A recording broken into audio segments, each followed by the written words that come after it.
अस्सलाम वालेकुम एवरीवन। तो कैसे हैं आप सब? उम्मीद करती हूँ आप सब खैरियत से होंगे and welcome back to my channel.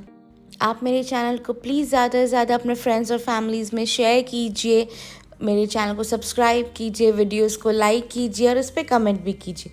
तो आइए आज का व्लॉग स्टार्ट करते हैं।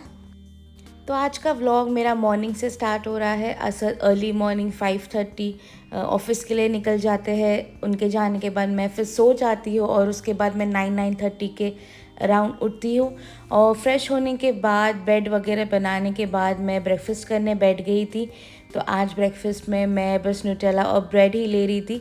मेरे फ्रूट्स ख़त्म हो गए, मुझे फ्रूट्स लाने हैं, इसलिए फ़िलहाल मैं सिर्फ न्यूटेला और ब्रेड ही खा रही थी।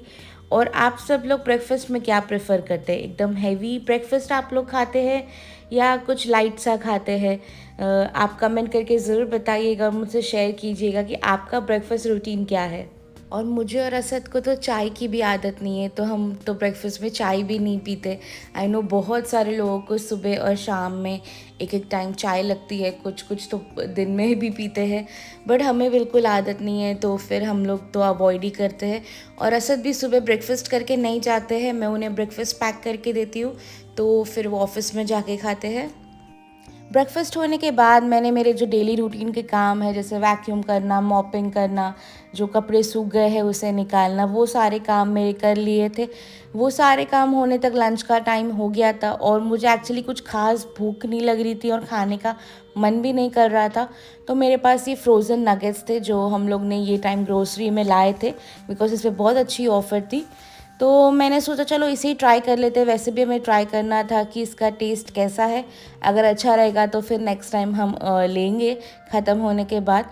तो काफ़ी अच्छे थे। अभी इसका ब्रांड मुझे याद नहीं है, मैं नेक्स्ट टाइम आपको बताऊंगी, लेकिन अच्छे थे, ये टेस्ट में डिसेंट थे। तो फिर मैंने वही लंच में खा लिया था। लंच होने के बाद मैं थोड़ा रेस्ट कर लेती हूँ, टीवी वगैरह देख लेती हूँ, थोड़ा सा नैप ले लेती हूँ। उसके बाद मैं अराउंड 4-4:30 किचन में आ गई थी और मैं बना रही थी शीर खुरमा। मुझे एक्चुअली बहुत दिन से शीर खुरमा पीने का दिल कर रहा था। मुझे मेरी दादी की बहुत याद आ रही थी, वो बहुत वर्ल्ड का सबसे बेस्ट शीर खुरमा बनाते हैं। तो मुझे एक्चुअली उनके शीर खुरमा की क्रेविंग हो रही थी और मैंने लाइफ में कभी शीर खुरमा बनाई नहीं थी, तो मैंने सोची चलो ट्राई कर लेती हूँ। तो मेरा इरादा तो था कि मैं सब कुछ स्क्रैच से बनाऊँ, लेकिन हम जब ग्रोसरी लेने गए थे तो मैंने ये शान का शीरकुरमा मिक्स देख ली थी।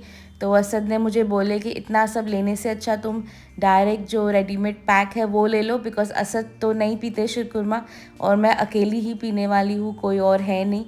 तो फिर मैंने बोला ठीक है चलो फ़िलहाल इसी से काम चला लेते हैं, नेक्स्ट टाइम ईद वगैरह के टाइम पूरा स्क्रैच से बनाएंगे। तो ये मैं शान का शीरकुरमा का मिक्स लेके आई थी और ट्रस्ट मी ये भी काफ़ी अच्छा बना था, जैसे घर में बनता है, जो ऑथेंटिक टेस्ट आता है वैसे ही था। और इसके पैकेट पे जैसे इंस्ट्रक्शंस लिखे थे मैंने बिल्कुल वैसे ही फॉलो की थी। तो ये जो पैक था इसमें मैंने 1 लीटर मिल्क ली थी, बिकॉज़ पीछे इसका 1 लीटर मिल्क का इंस्ट्रक्शन था। तो मैंने 1 लीटर मिल्क ली थी, उसको अच्छे से मैंने बॉईल कर ली थी पहले। 2-3 बॉईल आने के बाद फिर ये जो शीरकुरमा मिक्स का पैकेट है वो हमें इसमें ऐड करना है और उसे हमें 5-6 मिनट तक कंटिन्यू स्टर करते रहना है। आपको कंसिस्टेंसी आपके हिसाब से रखनी है, जैसे आप प्रेफर करते हैं।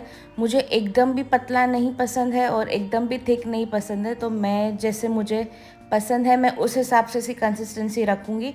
तो आप आपके घर वालों को जैसा पसंद है या आप लोग जैसा प्रेफर करते हैं आप उस तरीके से रखना। इसमें मैंने थोड़ा सा कंडेंस्ड मिल्क भी ऐड की हूँ, ये बिल्कुल ऑप्शनल है। इसमें शुगर वगैरह सब कुछ एडेड रहती है, तो हमें कुछ डालने की नीड नहीं है, बस इसे मिल्क में ही हमने डालना है। बट एक एक्स्ट्रा फ्लेवर देने के लिए मैंने इसमें मिल्क मेड भी ऐड की थी। इसका जो पैकेट आता है ना, इसमें शुगर वगैरह सब कुछ इंक्लूडेड रहती है, ड्राई फ्रूट्स भी रहते हैं, सब कुछ सेवैया वगैरह सब कुछ रहता है। हमें बस इसको दूध में ही उबालना है और ये रेडी हो जाता है। आप अपनी मर्ज़ी से आपको एक्स्ट्रा ड्राई फ्रूट्स या कुछ डालना है या शुगर आपको अगर ज़्यादा लगती है तो वो आप अपनी मर्ज़ी से कर सकते हैं, बट ये ऐसे ही बनाएंगे तो अच्छा बनता है। बाकी आपको जैसा ठीक लगे आप उसको कस्टमाइज़ कर सकते हैं। और यहाँ मैंने थोड़ा सा गरम गरम पीने के लिए भी ले ली थी और बाकी मैंने फ्रिज में रख दी थी। शीरकुरमा एंजॉय करने के बाद अब बारी थी डिनर की तैयारी करने के लिए। तो मैं आज बना रही थी झींगा मसाला, प्रॉन्स मसाला। तो उसके लिए मैंने एक मीडियम साइज़ का अनियन ले ली हूँ और मेरे पास ये बड़ा टमाटो था तो मैंने इसका हाफ़ ले ली हूँ। तो आप 2 छोटे टमाटर लीजिए या फिर एक मीडियम साइज़ का टमाटो लीजिए।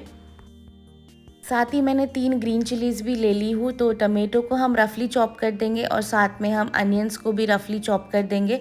कोई स्पेशल तरीका नहीं है कि आपको इसी तरीके से ही उसको स्लाइस करना है या चॉप करना है। बस थोड़ा छोटा रखिए, एकदम बड़े बड़े टुकड़े अनियंस के नहीं कीजिए। टमेटोज़ इज़ फाइन बिकॉज़ वो पूरा मैश ही हो जाएगा आगे जाके।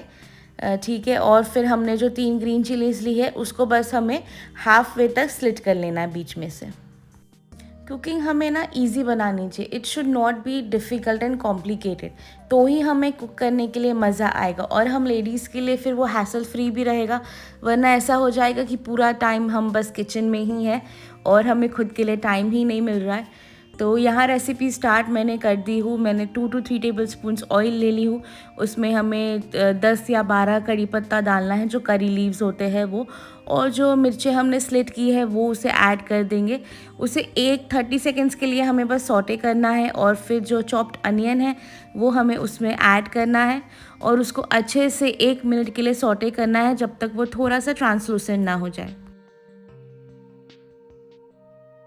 अनियंस हमारे ट्रांसलूसेंट हो गए हैं तो मैंने इसमें 1 टेबलस्पून जिंजर गार्लिक का पेस्ट ऐड की हूँ। अब हमें इसे थोड़ा सौटे करना है, एक समझो 20-30 सेकेंड्स के लिए, जब तक जिंजर गार्लिक की रॉ स्मेल नहीं चली जाए। उसके बाद फ़ौरन से हमें इसमें हमारे प्रॉन्स ऐड करना है जो क्लीन और डीवेन्ड है। तो इसको अच्छे से मिक्स करने के बाद जो हमने टमेटोज़ को कट करके रखे थे वो हम इसमें ऐड करेंगे और अच्छे से मिक्स करके लिड लगा के 7 to 8 मिनट्स के लिए हमें इसे पकने देना है। उसके बाद हम इसमें पोटैटोज़ ऐड करेंगे। ये ऑप्शनल है, अगर आपको ऐड नहीं करना है तो आप स्किप भी कर सकते हैं, बट असद को अच्छे लगते हैं इसलिए मैंने इसमें ऐड की हूँ।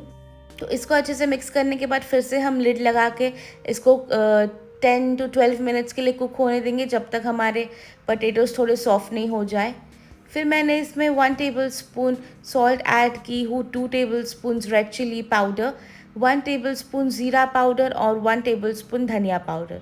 इसमें हल्दी भी ऐड होगी, मेरी रिकॉर्ड नहीं हुई है तो आप थोड़ी सी हल्दी भी ऐड करना। उसके बाद हमें इसे बहुत अच्छे से भूनना है, कम से कम 5-6 मिनट हमें इसे हाई फ्लेम पे अच्छे से भूनना है। उसके बाद मैंने इसमें हाफ़ कप पानी ऐड की हूँ और मैं इसे फर्दर 7 to 8 मिनट्स के लिए लिड लगा के कुक होने दूँगी।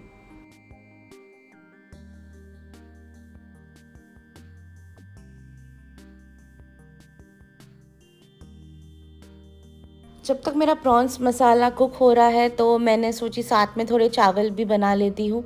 एक्चुअली ये रोटी के साथ ज़्यादा बेटर लगता है बट मुझे पर्सनली ये चावल के साथ भी अच्छा लगता है। तो मैंने थोड़े से ही चावल ले ली थी और उसको अच्छे से वॉश करके उसे मैंने अपने राइस कुकर में पकने के लिए रख दी थी। और आपको मेरी वीडियोस कैसी लग रही है मुझे कमेंट करके ज़रूर बताइएगा। मेरे व्लॉग्स आपको मज़े के लग रहे हैं या नहीं, और आपका जो भी फीडबैक है प्लीज़ कमेंट में मुझे दीजिएगा, मेरे लिए बहुत हेल्पफुल होगा वो। और अगर आप मेरे चैनल पे न्यू हैं तो प्लीज़ मेरे चैनल को सब्सक्राइब कीजिए और अपने फ्रेंड्स और फैमिलीज़ में शेयर कीजिए। और यहाँ हमारा प्रॉन्स मसाला माशाल्लाह से रेडी हो गया है और टेस्ट में काफ़ी अच्छा बना था। आप लोग ज़रूर इसे ट्राई करना, ये बहुत यमी बनता है। अगर आपको मसाला और ड्राई करना है तो आप इसे लिड ओपन करके 1 to 2 मिनट्स के लिए और इसे भून सकते हैं। फिर असद ऑफिस से आ गए थे और जैसे हम रोज़ थोड़ा नीचे उतरते हैं वॉक के लिए, बिकॉज मैं पूरा दिन घर में रहती हूँ, तो असद आते हैं तो हम लोग एक चक्कर नज़दीक का लगा के आते हैं। तो वैसे ही हम नीचे उतर गए थे और यहाँ शमशीन बेकरी करके बहुत ही फेमस बेकरी है, तो मुझे वहाँ से बकलावा टेस्ट करना था। बट जो जिस टाइप का मुझे बकलावा खाना था वो वहाँ ख़त्म हो गया था, हम लोग एक्चुअली लेट हो गए थे। तो बस हमने देख लिए दूसरे क्या डेज़र्ट्स है और नेक्स्ट टाइम हम थोड़ा जल्दी जाके ले लेंगे। काफ़ी अच्छी इनका रहता है बकलावा और दूसरे टर्किश डेज़र्ट्स, तो मैंने काफ़ी इसकी तारीफ़ सुनी थी तो मुझे ट्राई करना था, बट कोई नहीं, नेक्स्ट टाइम हम जल्दी जाके ले लेंगे इंशाल्लाह। और बस वापसी में थोड़ा मदीना स्टोर से 2-3 चीज़ें लेनी थी, तो वो मैंने ले ली थी। ये कुछ न्यू कॉफ़ी आई थी जो बस हमें बॉइलिंग वाटर में ही ऐड करनी थी और ये हॉट चॉकलेट बन जाता है, तो मैंने सोची चलो यार इसे भी ट्राई कर लेते हैं क्या चीज़ है ये भी। और वापसी में हमने ले लिए थे एक रोटी, बिकॉज़ असद रोटी खाने वाले थे और मैं चावल खाने वाली थी। तो ये यहाँ नज़दीक में ही बेकरी है, पाकिस्तानी रोटी इतनी अच्छी और इतनी सॉफ्ट मिलती है, और एकदम 1 या 2 दिरहम की है ये एक रोटी, और बहुत यमी रहती है, इतनी बड़ी रहती है, एक जन के लिए एक रोटी मोर देन इनफ हो जाती है।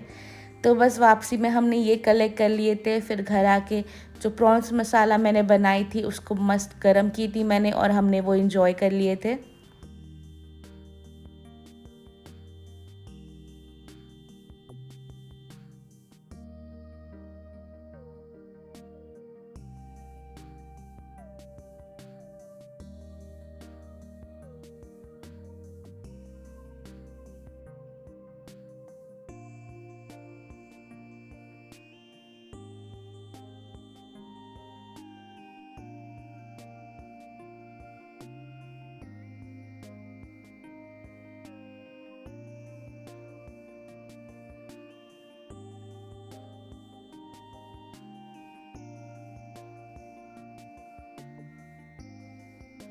आप भी ज़रूर इस रेसिपी को ट्राई कीजिए और मुझे कमेंट्स में बताइए कि आपको कैसी लगी, आपकी फैमिली को कैसी लगी ये रेसिपी। और आप मुझे इंस्टाग्राम पे भी फॉलो कर सकते हैं, मैं लिंक डिस्क्रिप्शन में डाल दूँगी।